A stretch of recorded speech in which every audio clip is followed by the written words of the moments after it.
When swimmers pull, do the hands move back or does the body move forward? Yes. Let's find out why. Hi everyone, Andrew here, helping you help your swimmers get faster. There's a notion that when swimmers pull, the hand actually stays in the same place and swimmers move their body past their hand. And in most cases, that's presented as a goal, and it's something that elite swimmers are seen as doing, whereas less skilled swimmers are not nearly as effective as that, and as a result, do not swim as fast. So the question is that even possible? And is that what swimmers should be trying to do? As with most things, there's nuance here. Do the hands move backward during the propulsive portion of the pull? Yes, I think they do.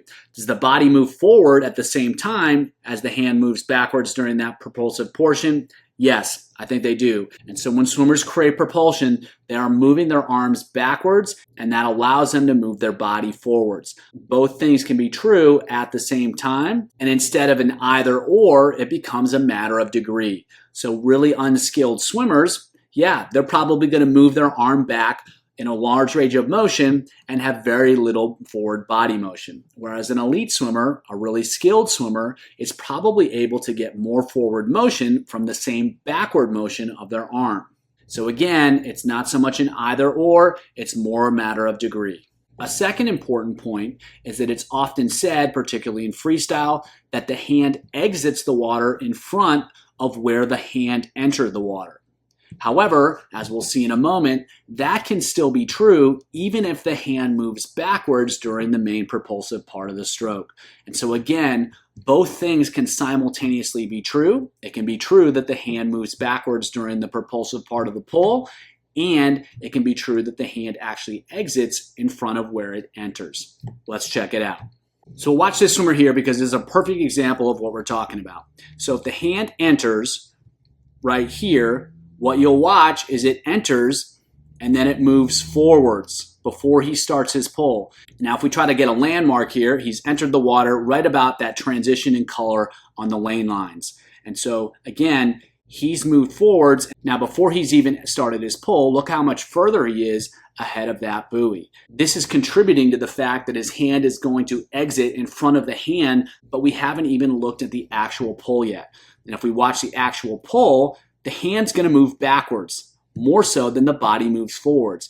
But because of that gliding in the front of the stroke, because he takes time to set it up, because he enters the hand and then it moves forward, that can allow the hand to exit in front of where he entered. But during the pull itself here, the hand can still move back faster than the body move forward. If you watch here, the speed of the hand is greater than the speed of the body. And so again, that observation that the hand exits in front of where the hand enters doesn't necessarily mean that the hand can't move backwards during the pull, even in a really effective swimmer.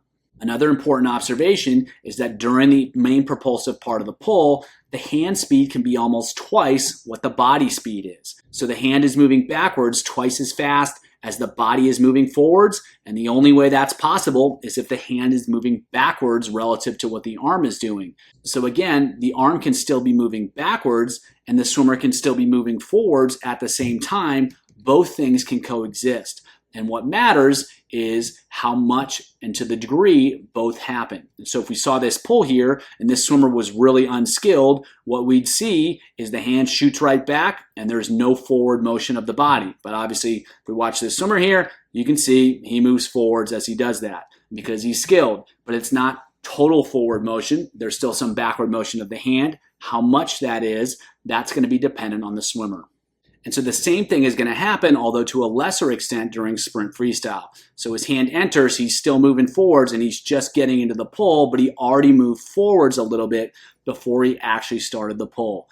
And then when he pulls here, there's going to be more hand speed than there is body speed. And so his hand is going to move backwards relative to the body, and the body is going to move forwards in space in both cases, but the hand is going to move backwards faster than the body is going to move forward.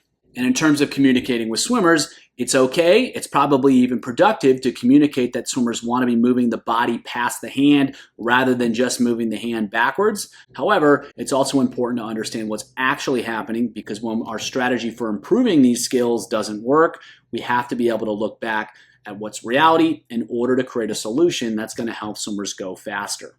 So again, the body is going to move forwards during the pull.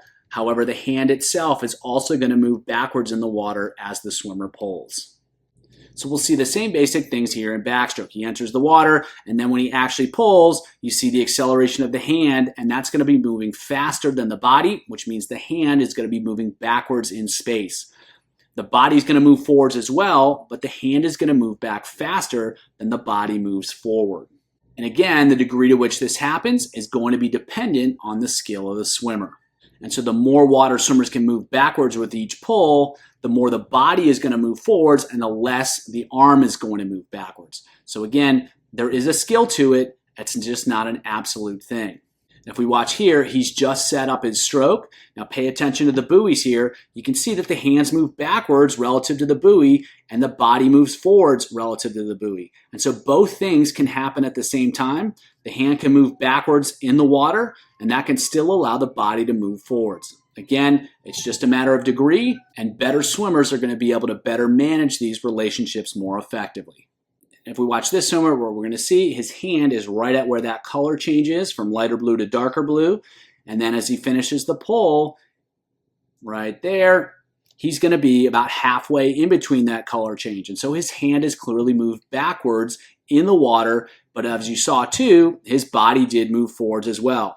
Because when he started to pull, his head was about a third of the way up the color change.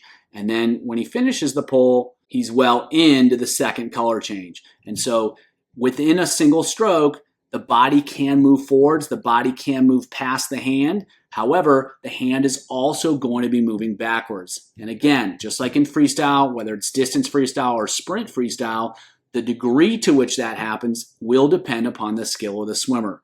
Some swimmers are going to pull back and not move forwards, and some swimmers are going to pull back and move a lot forwards. The hand does move backwards, the body does move forward, and then both can happen at the same time.